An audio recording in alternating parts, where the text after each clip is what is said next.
एकम अक्षरम हृदि निरंतरम भासते स्वयं लिख्यते कथम्।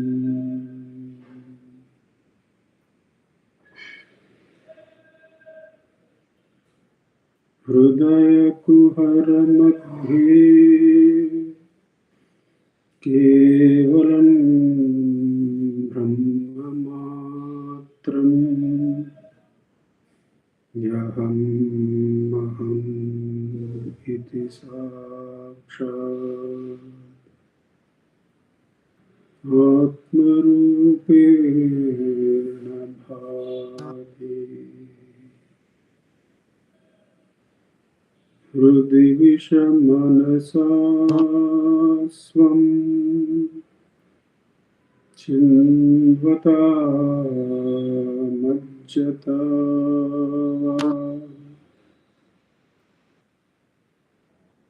पवनचलनरोधा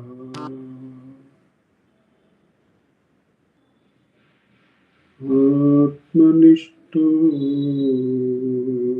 भवत्वम्।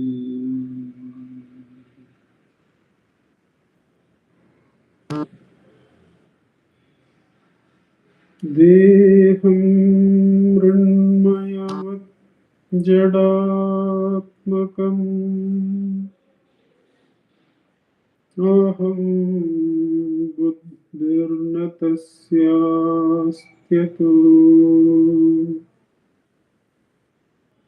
नाहं तत्तभावशुक्तिसमये सिद्धात्मसद्भावतः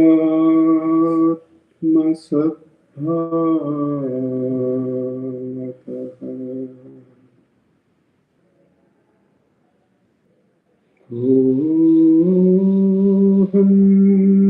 भावयुतः कुतो वरधिया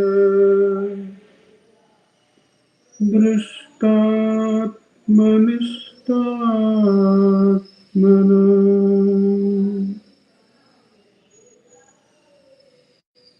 सोऽहं स्फूर्तितया अरुणाचल शिवः पूर्णो विभाति स्वयं। सोऽहं स्फूर्तितया अरुणाचल शिवः पूर्णो विभाति स्वयं।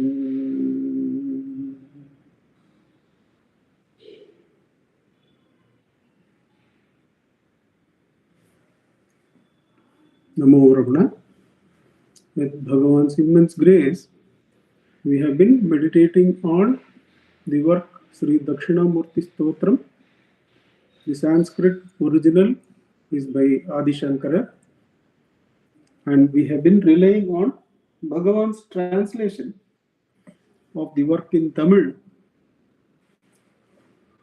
We have gone through the legend of Sri Dakshinamurthy and about the Mauna Upadesham to Sanakadis, and how Adi Shankara, out of compassion for those who are not able to benefit from the ever-present Maunam of Dakshinamurthy, for them he has composed the Sri Dakshinamurthy Stotram, enabling meditation, Parayanam, and generally the path of devotion and surrender. We have come to the first verse, and we have seen how the last line of all the verses that are going to be seen, all the 10 verses.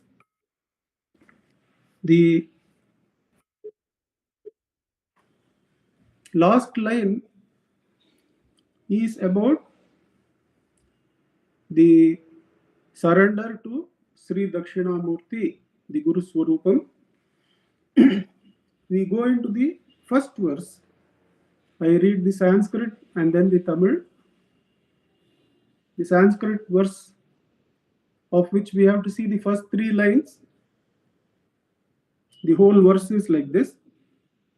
Vishwam darpana drishyamana nagari tulyam nijantargatam pashyan atmani mayaya bahirivodbhutam yata nidraya yassakshat kurute prabodha samaye swatmanam evadvayam tasmai Shri Gurumurtaye nama idam Sri Dakshinamurtaye.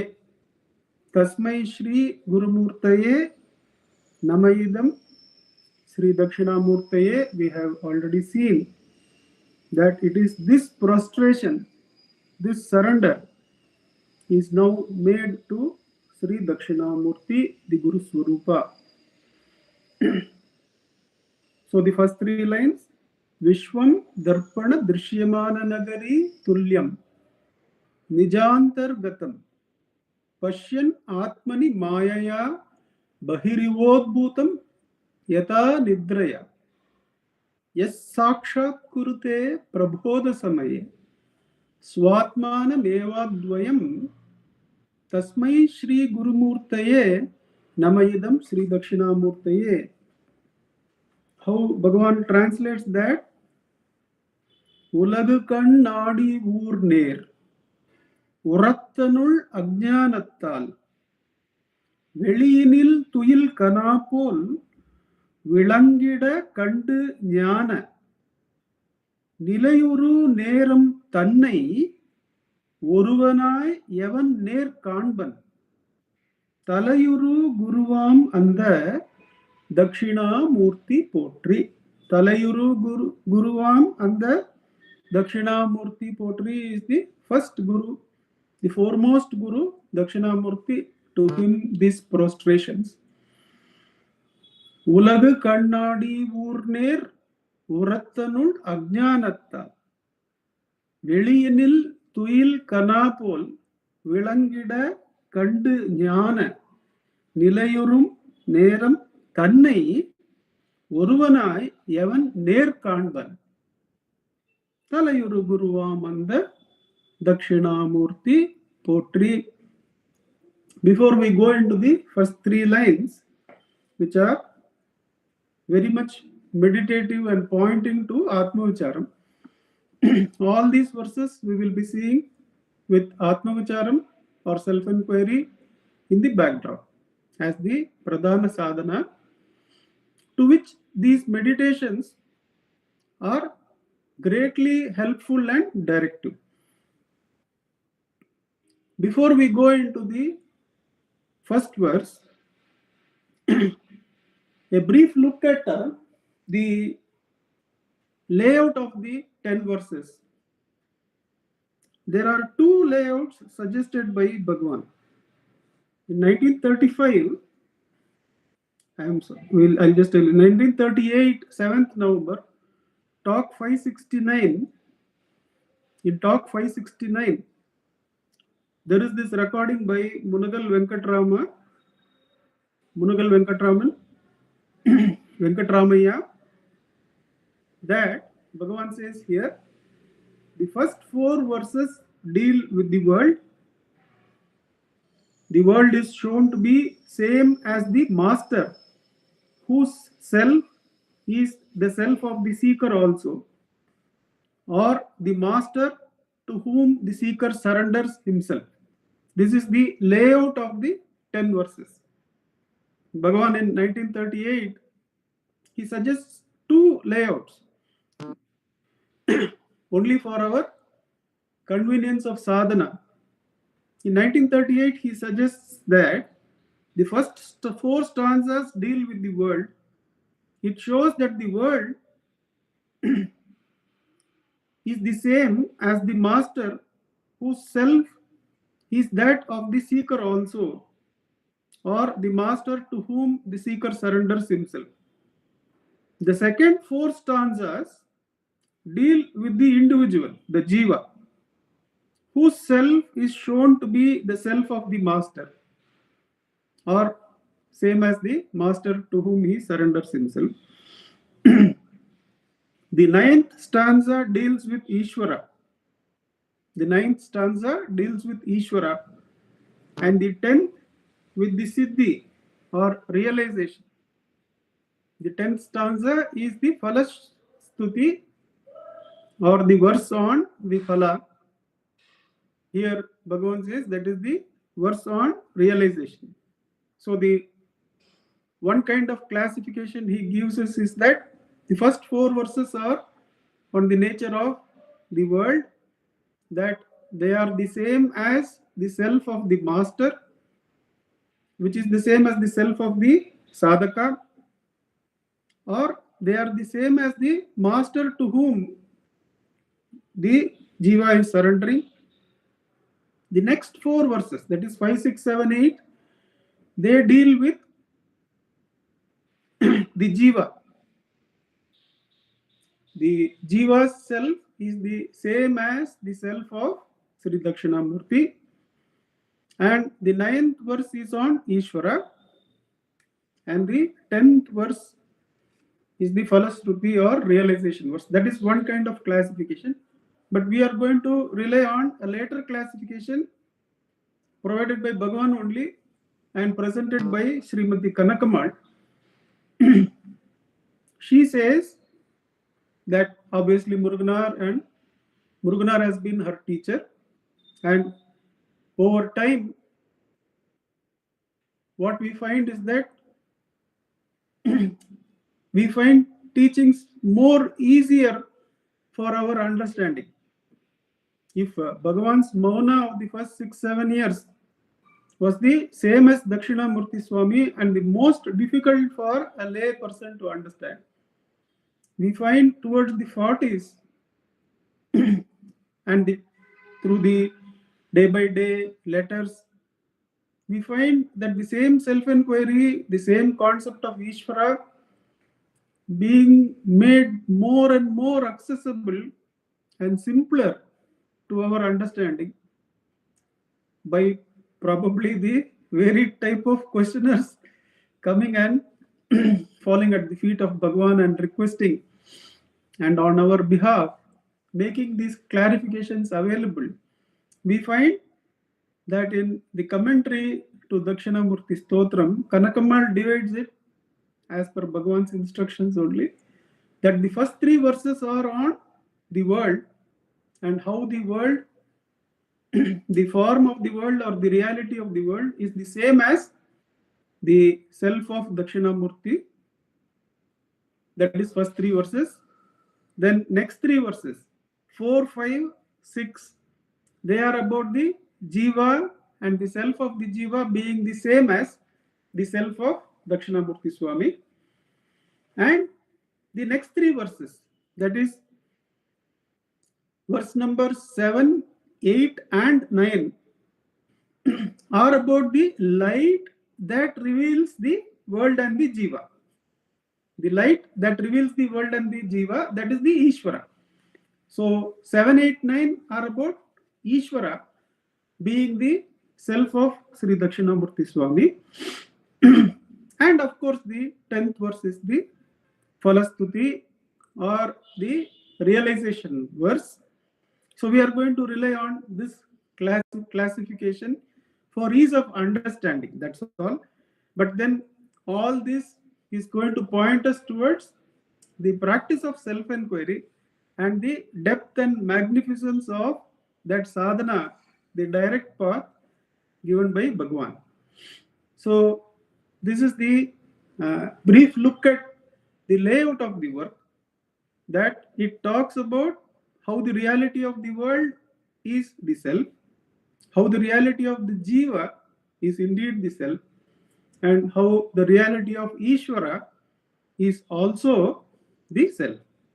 and how the self is realized through the Parayanam, meditation, and Vicharana and surrender is mentioned in the last verse. We go directly into this verse. This is Vishwam Darpana Drishyamana Nagari. Vishwam Ulagu Kannadi Urner. Vishwam Darpana Drishyamana Nagari. The world, when in relationship to the Jiva. See, unless something is related to the Jiva, there is no experience for the Jiva, isn't it? So the Acharya always starts from where we are. And what is the relationship between the seer, the Jiva, and the seen, the world? Usually the feeling is that the seer is inside one of the bodies in the world, and the world consists of so many sentient beings, each of varying degrees of power, and so many experiences of great happiness and deep sorrow. They all come from objects. We feel that we are the seer entrapped within a body, and that the world is a huge arena from which so many sources of happiness and sorrow are constantly bombarding me. And how am I to find the true happiness in all this bombardment? Seems to be the question for the Jiva. And here the Acharya says that Vishwam Darpana Drishyamana Nagari. This is merely like a city that is an image present inside a mirror. What does that mean? That means that what we feel as great, huge bouncers of sorrow and huge bouts of happiness are coming from the world is not true, is this? And Bhagavan, in the letters you find that this Darpana Drishyamana Nagari, while talking on Ekanma Panchakam, Bhagavan says that Acharya used the example of Darpana Drishyamana Nagari, but I have used the example of cinema.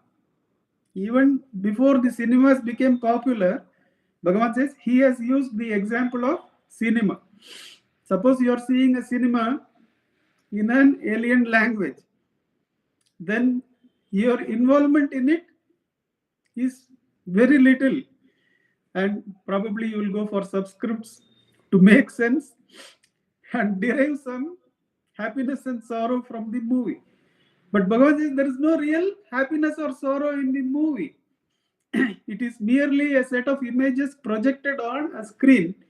And Bhagavan says in this letter number 96 on Ekama Panchakam, he says, if Acharya had been around at this time, he would have used the example of cinema.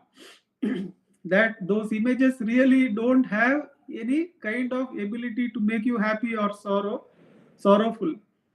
But it is you who superimpose values on those images. So really it is Darpana Drishyamana Nagari. They don't have any capacity to make you happy or sorrowful.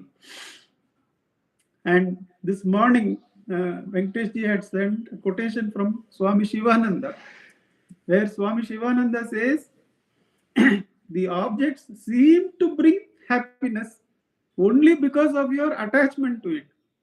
And the corollary is, which he doesn't say, is that the objects seem to bring terrible sorrow only because of your attachment to it. And when the attachment is inquired into and the Atman realized, Shivanand Maharaj says, then that Atmananda is realized. That the real happiness is there in the self is realized. So why does Acharya call it as Darpana Drishyamana Nagari? That the world is merely like a city of images present in a flat mirror without any third dimension, without any content of emotion. Now, one simple example from practical life could be that many years ago in the 70s, I remember an image in our home.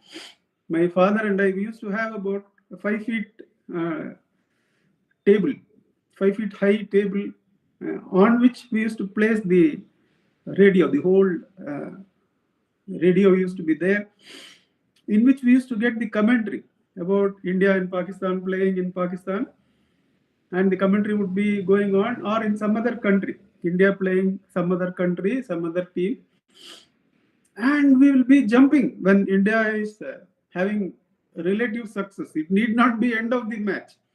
Some good over for batting or bowling, we will be jumping with joy. And if something against the team happens, both of us will be deeply depressed.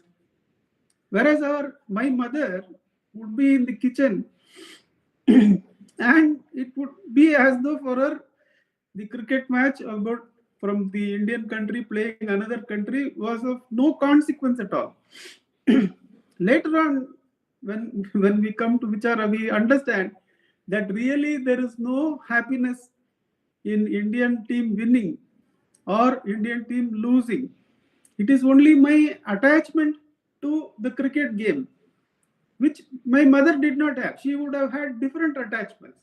She would have had attachments to her children, the four of us, and she would have falsely felt that our successes are bringing her happiness and our failures are bringing her sorrow, according to Acharya here, that the world is merely a painted picture, a mere reflection on a mirror. Darpana drishyamana nagari tulyam. Tulyam is like. Nigar in Tamil, Bhagavan says nigar, equal to or similar to. So really no content, but it is our attachment and aversion which seem to bring so much of happiness or misery from the world. And when our heart is heavy, when our boss has fired and or has behaved ununderstandingly, without understanding, and our heart is heavy, then the mind will be fluttering that let me do this, let me do that, let me go here or there. So that is the time to inquire into that hurt. That hurt is there because we are still attached to our Sukshma Sharira. Bhagavan says he reduces attachment and brings the ball nearer into our own court. He says your attachment to the world happens because you are attached to your form. Bhagavan's teaching is really Upadesha. Upadesha means bringing what appears to be very far and impossible to achieve very near and capable of completion. Not even that. Make it identical with what you are right now. That is Upadesha. Bhagavan says that the attachment which makes the false appearance of the happiness and sorrow in the world is not directly there. It is because you have attached yourself to your form.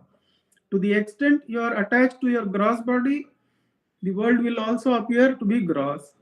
The extent to which you are attached to the identities, your subtle body, the experiences also will be in the subtle area. The hurt from the boss is the dukkha comes because we have identified with our subtle body, is what Bhagavan says. Actually, there is no real content in somebody else saying anything. It is only our attachment which brings false happiness and false suffering from the world, which is actually merely an image in the mirror. Vishwam Darpana Drishyamana Nagari. Oh, how can this example satisfy our experience? Because even when I am detached, I am able to see the world, whereas the mirror does not have the capacity to see the world. How do you explain that? Somebody who can understand with the mirror example itself will go to the Atma Swarupa. Whereas the Acharya is kind enough to those who are asking that the mirror example, the mirror analogy does not clarify as to how the experiencer or seer or knower is experiencing, continuing to experience the world even after practicing detachment. To that, the Acharya says, Vishwam Darpana Drishyamana Nagari Tulyam Nijantargatam. In actuality, it is within you, within the Darpana. There is an old Hindi song that all the creatures, praniyon ne Ishwar se pucha how to attain you. And Ishwar ne kaha, tum man ko pao, you find out the truth of the mind, you will find me. Man ko darpan kehlaye. The mind is called as mirror. It mirrors all good and bad. The song goes. Here the whole mind is reduced to the jiva, the I thought. And the whole creation, the whole world is present.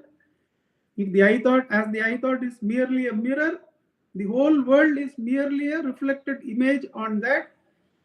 So the jiva, the mirror, is the adhisthana, is the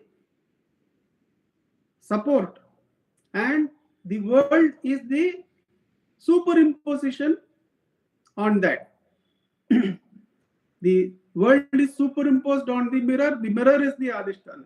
We have all the time from the jiva bhava, we feel that the world is the adhisthana and the jiva is dependent on the world for its existence. World is there for 5 billion years. I was born in 1962 by identifying with the body. But the Acharya turns the tables. He says that consciousness is the adhara, and all this collection of atoms we call the world, that is merely like a reflected image in you, the mirror. But then we want to know how we continue to see. Therefore, the Acharya brings the example of the dream.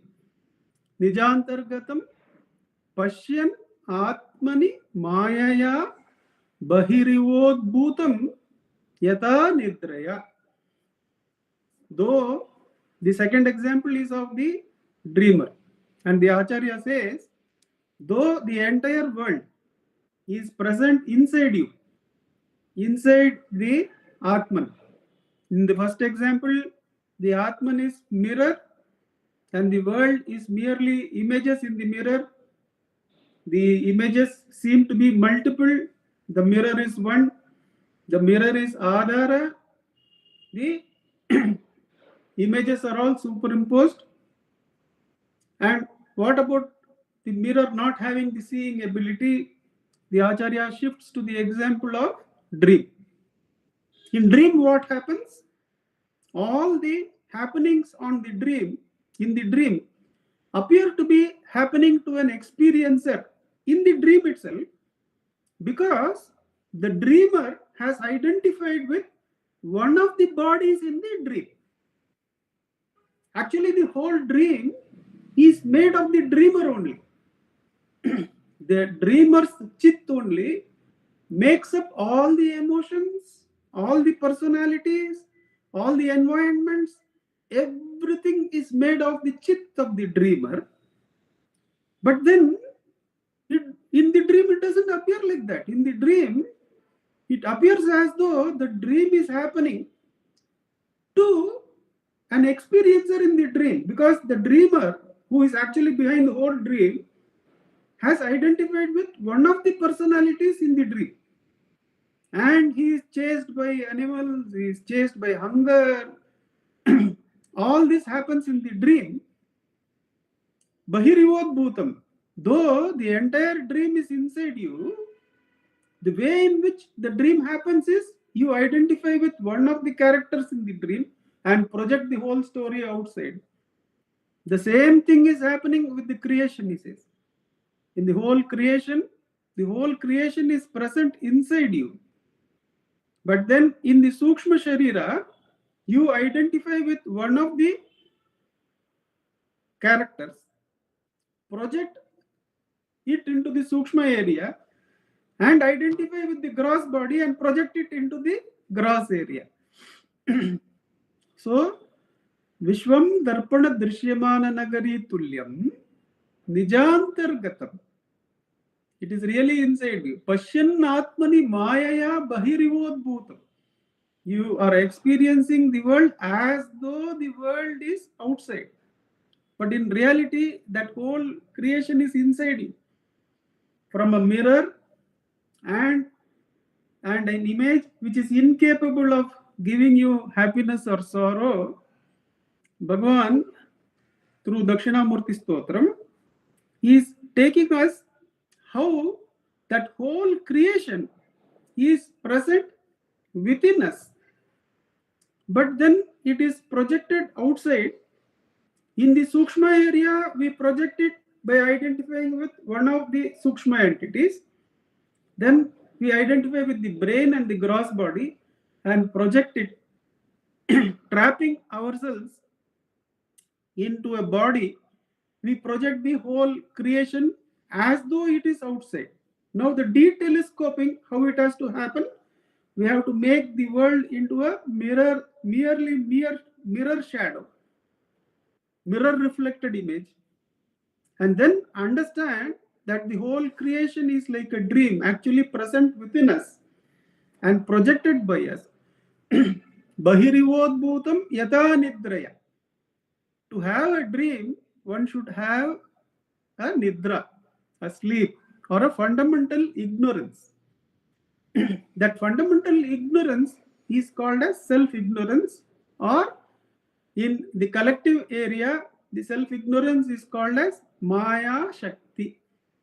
Through the Maya Shakti of self-forgetfulness, the one Shakti projects this whole universe outside, identifying with one of the bodies in the gross area.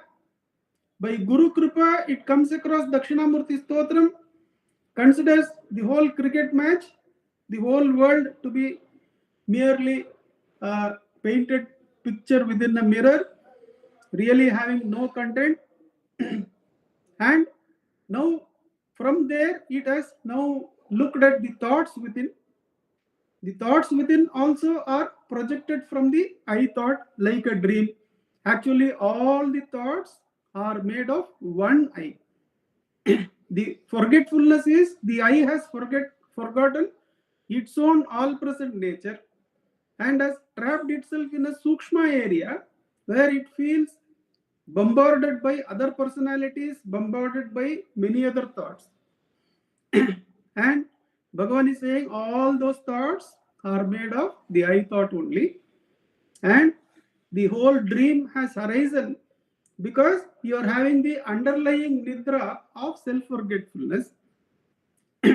Yes sakshat kurute prabodha samaye swatmana mevadvaya. When with the Ishwara's kripa, Dakshinamurthi's blessings, we realize this. We de-telescope the sensory world by merely observing the breath.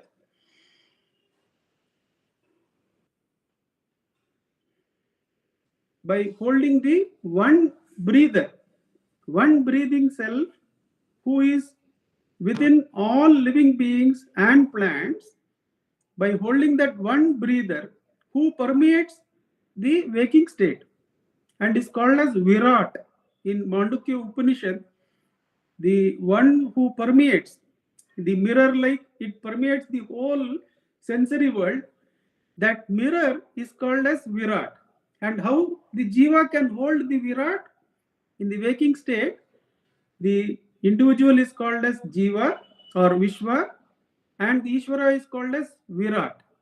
And how does it become that the Jiva identifies with the mirror and the entire sensory world becomes merely images on the mirror. By observing the breath, Jalapakshivad Rodha Sadhanam. Bhagavan says the whole Indriya area, Karmendriyas, all are dependent on your breath. If one looks at who is the breather, then that whole Karmendriyas become like mere images in the mirror. Therefore, we are holding the Virat eye, we are holding the waking state eye of Ishvara. Then what happens? Then you understand that that mirror is present within us. The whole images are present within us in the Sukshma as thoughts. That is why Bhagavan says, consider the waking state to be a dream. And he gives the clarification that the waking state and dream state cannot exist without the mind. And in deep sleep, the mind itself becomes unreal. Therefore, go to the eye which is free of the mind also. That means which is free of the mirror and the dream, the waking state and the dream state. What are we to do? We consider the entire sensory world to be in the mirror, which is the Virat, observe the breath. Then we start looking at the thoughts. The thought is all for an eye. All the thoughts are permeated with the eye. While meditating on Ulladu Narpadu, in the verses 8 to 22, Bhagavan gives us a clue about the depth of self-enquiry. That when we have made the world into a mirror image and have gone into the thoughts within us, Bhagavan says, you will find that the entire set of thoughts can be bifurcated as good thoughts and bad thoughts. That means all the thoughts can be brought under a simple bifurcation of good and bad, or that is called as Irattaigal, or as knowledge and ignorance. Either a thought can be a statement or it can be a question. So statements and questions, they cover the whole area of thoughts. The thoughts can be about past, present or future. The thoughts can be about time or place. And Bhagavan says in Ulladu Narpadu that the Irattaigal of good and bad hold on to one and arise. The Irattaigal of positive statement of knowledge or question mark of ignorance, the knowledge and ignorance arise holding on to one, he says. The past, present, future arise holding on to one. Time and place, the feeling that I am in Bengaluru, I am not in some other place, that arises because I have not self-attentive. I have identified with the body. The whole concept of Bengaluru or some other place arises only to an I. Now, what is that I? That is the Hiranyagarbha I of Ishvara. The Dakshinamurthy is present as the Virat, holding the breath. You make that whole area as mirror image. Then holding the I, which is at the root of all bifurcation of thoughts, all of the thoughts, whom are you holding there? You are holding the one dreamer who has dreamt the whole creation. Bhagavan says to Kapali Shastri, the sadhaka has to cross Ishvara's kalpana, Ishvara's dream. How is that crossing to happen? Because Ishvara is present within us and the Atma Vichara makes us hold Ishvara's I. How, when doing the Atma Vichara, as Dilipji would say, how does it matter whether it is a good thought or a bad thought? We have to only inquire for whom is this good or bad. There will be an I, and that definitely is not the Nandakumar I who began the inquiry. We are holding on to the Ishvara, the Hiranyagarbha I. That is the one dreamer mentioned in the Dakshinamurthy Stotram. That yes sakshat kurute prabodha samaye swatmanam evadvayam. That is, I only have projected this whole thing. Though it is inside me, though it is a mirror image, I have projected it as though it is outside of me. And what is the Sakshat Kurute? What does the truth realization that takes place? Yes, Sakshat Kurute Prabodha Samaye. Prabodham is actually the sunrise or waking. Here it represents realization, where the eye is held. One holds the Virat of the mirror. One holds the Hiranyagarbha of the one dreamer behind all thoughts. And the Virat who has dissolved into Hiranyagarbha, and the Hiranyagarbha will take us to the Ishvara of deep sleep, the Spurana. The Swatmanam Evadvayam, that there is only I. Yes, Sakshat Kurute Prabodha Samaya. In realization, holding the Hiranyagarbha eye of Ishvara, identifying with it, the Jiva is able to identify with the Ishvara of deep sleep state, where Ishvara is present as Swatmanam Evadvai. That Atma Swarupa alone is there. Tasmai Shri Gurumurte. Who is it who has brought us to this Atma Swarupa of deep sleep state? It is the blessing of the Ishvara, whom we call as Dakshinamurthy Swami, whose Mauna is ever present as this Purana. This Purana, which is ever present everywhere, that is the Mauna. So Dakshinamurthy Swami's Mauna teaching has never left. It cannot leave. It is here. And that has to be held through this verse by considering the whole world as Darpana Drishyam.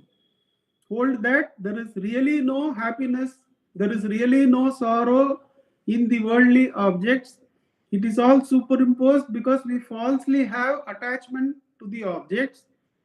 And Bhagavan clarifies the attachment to the objects arises because you are attached to your upadhis, to your gross form and to your subtle form. So Bhagavan makes it simpler. He brings the ball into our own court so that we can do something about it. The office boss is hurt, but you can do something about it if you know that the hurt is there because of your attachment to your Sukshma Sharira, your identity that you are a good worker. That identity is what is hurt. So really there is no hurt in the words, which is merely audio waves that has come and hit your ear. They are dead stuff which you have given life. Say that he should not have talked like that. Now, when we learn this art of making that whole world as mere darpana drishyamana, that is when we really understand this whole game. That really there is no cause for happiness or sorrow in the worldly objects. It is only my thinking. And then the whole world of internal objects arises. That is how one understands the analogy of the dream. The whole thing is inside us. All the other thoughts are inside the I thought. But the I thought being outward turned, it sees a whole Sukshma world, and it knows that earlier from the Sukshma, I have identified with the gross brain and the gross body and have superimposed myself into the gross world. So retract from the gross world, holding the Virat, retract the whole of the Sukshma by holding the Hiranyagarbha eye. There is only one eye inside which all the other thoughts are present as vasanas. And that eye, when we hold as Hiranyagarbha in self-enquiry, as the source of all the bifurcations of thought, Irattaigal, Muppudigal, seer, seeing, seen, knower, knowing, known, for whom? For whom is Vidimati? For whom is fate and free will? The fork of fate, the uncontrollable experiences, free will, the seemingly controllable thoughts. For whom is this? Bhagavan says, don't worry about fate or don't worry about free will. Find out from which Hiranyagarbha eye both the concepts have emanated. Then you will find that Hiranyagarbha eye itself will lose its separateness and merge into the Ishvara eye.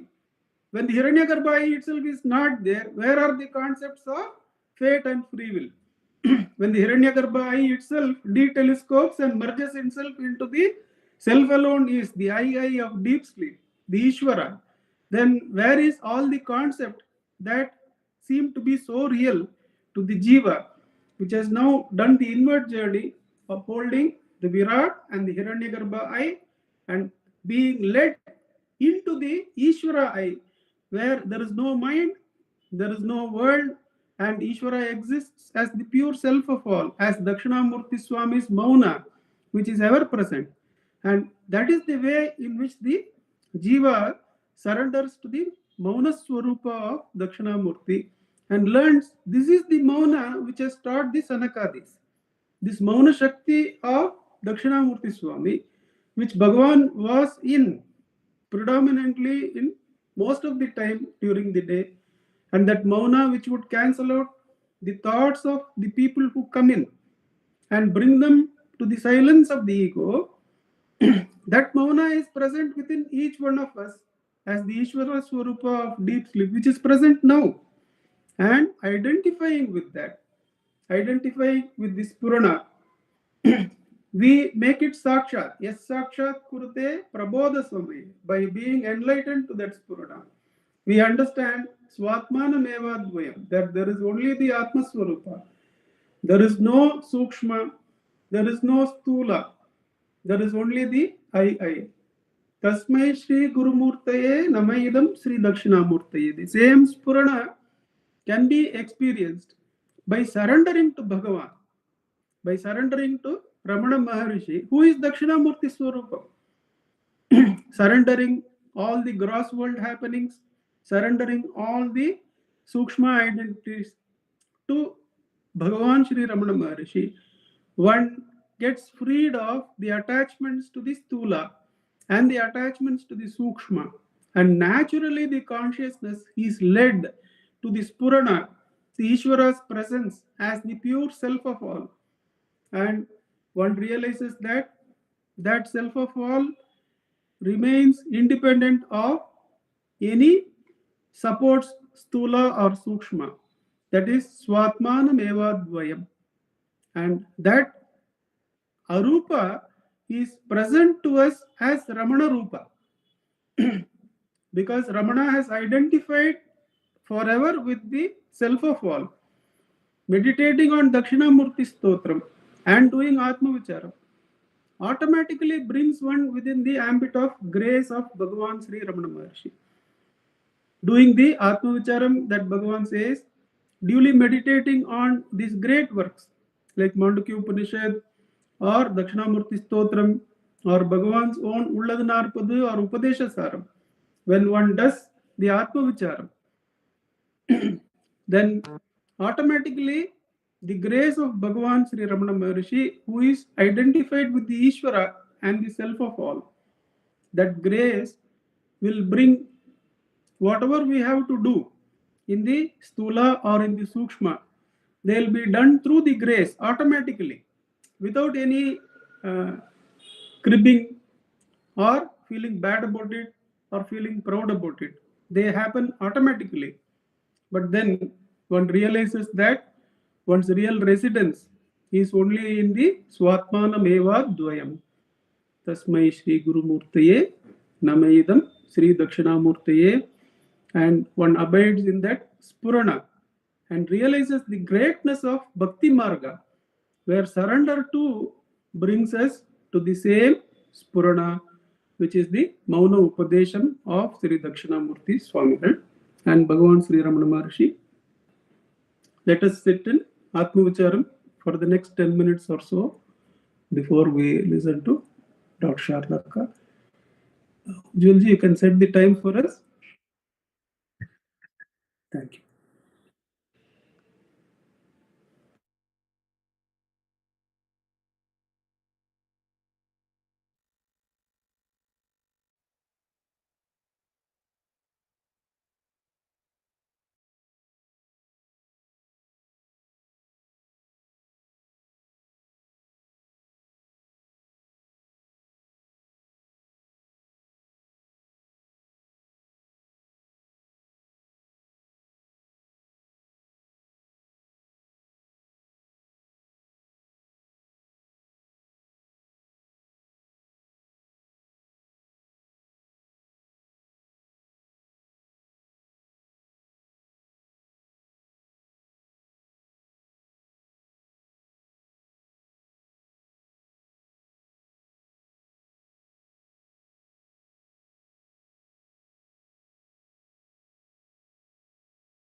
Bhagavate Shri Ramanaya.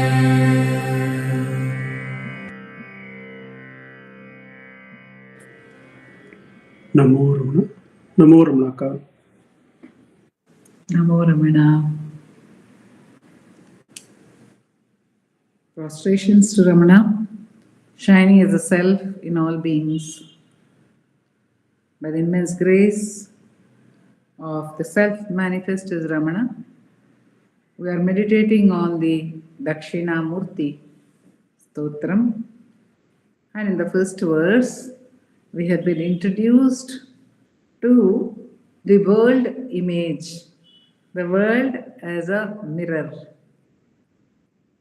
And it's only being given reality because of our emotions or because of our ignorance, because we are not aware that this is a mere reflection.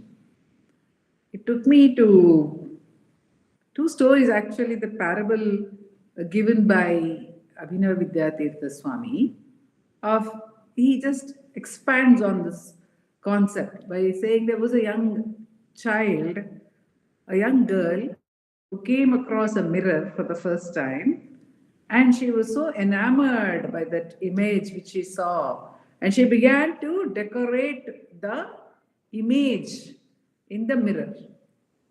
And after some time, the mother wiped the mirror. When she saw her face, she said, "Oh my God, there is no decoration on me. Why? What happened to all the decoration? What happened to all the beauty which was there?" And then the mother says, "No, that is only a mere image. If you want to look beautiful, you should decorate yourself. That's only a mere image. There's no point in decorating the mirror."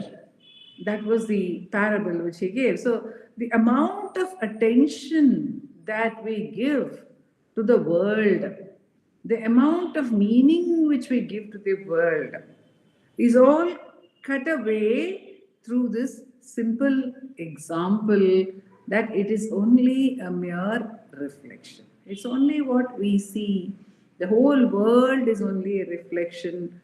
And if I can only see a reflection if I am standing in front of the mirror. So whatever I see in that mirror, whatever I see in the world is what I believe I am, and then I see that as a reflection over there. So why give so much of importance to this? Why give? Bhagavan says, actually, there was a question, one of the devotees was posing this question. Bhagavan says there is no other. There is really no other.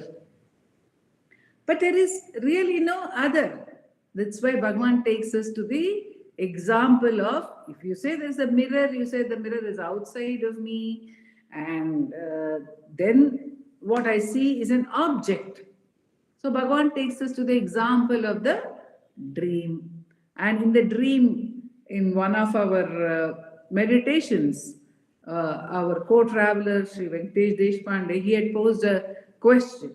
Who is the robber in your dream? Who is the robber in your dream? There is no one apart from me in my dream. It may appear to be, as Nandakumar said, it may appear to be some fearful objects or some sweet objects which are seen in the dream. And when we wake up, we realize that they're all only projections of my own consciousness, my own mind. That only that light has become multiple objects and created itself within the dream and identified itself with one part of the dream. Very beautifully, he said, the problem arises in the dream because there is an identification with one part of the dream. So, what happens? There is a division, there appears to be an object. In actual fact, there was no such thing. The similar thing, actually, when one dives inside through self-enquiry, one recognizes that it is the same case. How many people are there within us? How many people are there within our own mind? But we are constantly talking. The mind is creating one thought after another. There are millions of emotions which are playing themselves out. There are sorrowful thoughts, happy thoughts. There are contradictory thoughts. So many thoughts happening. All the time, this inner dialogue is happening. And I was sent a very interesting forward on WhatsApp by the mother of a neurodivergent individual, an autism individual. Now they call it neurodivergence. So in that video, a girl child is telling her mother, you know what is the problem with the person who has autism like me? That girl child says, see, it is like this. She says, there is a movie you're watching on television, and there are some advertisements which keep popping up. And if there are too many advertisements, then you can't really see the movie. That's my problem. I have too many things popping up in my mind all the time. She thinks that she is different. But what struck me was this: the difference is only that she is aware of the number of things which are popping up in her mind. However, most of us are even unaware of the number of emotions and counterproductions and everything that is popping up in our mind from moment to moment. We are not even aware of that. We are so lost in the advertisements. We are so lost in the thoughts. We're so lost in this darpana, in this reflection, in this division, that we are not even conscious that it is an interruption of what is the real experience. When one becomes conscious of it, maybe initially people feel worried. Oh, I have too many thoughts in my mind. I'm disturbed by my thoughts. Here, Bhagavan Ramana comes to our rescue and he says, okay, don't worry that there are too many thoughts, there are too many interruptions, because they are not different from the I thought. They're all the same, they're all projections of the same I thought. There is nothing, there is no one apart from I within myself. When we look within ourselves, how many people are there within ourselves? No, there is no one except that one single I. Perhaps that I is there. If at all an I is there, it may appear that the I is there, but initially it looks like there is I and there are numberless thoughts with which we have to battle. But Bhagavan says when you de-telescope, as Nandakumar said, when we de-telescope and when we pull back, what happens? We realize that all these thoughts are nothing but projections of the I. They're only various manifestations of the I thought itself. It appears as if there is a thought, there's an object and a subject in every thought. There's I and there's an object. Initially, Bhagavan allows us to begin with that, saying, question, for whom is the thought? As if there is a thought apart and I am apart. But when we question, what will happen? One recognizes that it's all contained in the I. This is all non-different from the I. And then once one recognizes that there is no difference in one way or the other, Nandakumarji also sometimes gives the instance of treating all thoughts at par. At par. There's no difference between one thought and another. What makes one thought different from another thought? Except the weightage that we give to it.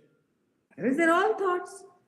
They're all thoughts. They're all only manifestations of the same light. Just as in a movie, all the images in a cinema, we may see, when we are young, we may identify with the hero, we may say, oh, there is in Indian cinema, there's a hero there's always a villain. So you think, oh, that is a bad man, this is a good man, and you are always worried for the good man. But both are only images of light. They are not different from each other. There's nothing over there. There are only images of light and light alone. So everything is only images of light. That's another point when Acharya is talking about reflection. He's saying everything is only light. That's why in Nandakumar said in one of the divisions which Kanakama has given, everything is seen as light. So everything is only light. Every thought is only light. Then what becomes of the I thought? It's not anything there. There's nothing there. That's why Bhagavan says, when we inquire what is the nature of the mind, there is no such thing as the mind. It disappears, it telescopes into the source, which is the pure I. And further, when there is nothing to be done, that also would merge into the undifferentiated, the Ekanma Sat, as Bhagavan says. Everything is contained within that. There is nothing apart from it. So, even as one meditates on each of these examples given to us in these verses, automatically the mind will turn inwards to its source. Whenever one sees any object in this world and one is attracted or disturbed by that, the inquiry will arise. This is just a picture. This is a picture in my mind. This is just a division which I am making in consciousness, in my own dream. This is a division which I am making. Actually, there is no such thing. There's no such thing as disturbing thought, a non-disturbing thought. They're all thoughts. They're equally thoughts. So this dream example takes us back to the fact that there is only the pure light. And there's nothing but the light of the self. That alone is. And that is the grace of the Sadguru. It is by the grace that the word is revealed, the image is revealed to us, this concept is revealed to us, and it is by the grace that the concept becomes light. It gets lighted. When we listen to the meditation by Nandakumar on the concept, immediately the concept gets lighted. And then we recognize, it becomes a reality. There's only light. It becomes a reality. Again, one may get back to the habitual mode of existence, but that's because of the force of habit. That is where practice comes into play. And as Bhagavan says, grace, which has initiated the practice, supports the practice and reveals itself as the goal, as the fullness, at what appears to be the end of the practice. Om Namo Bhagavate Shri Namo Ramana. Namo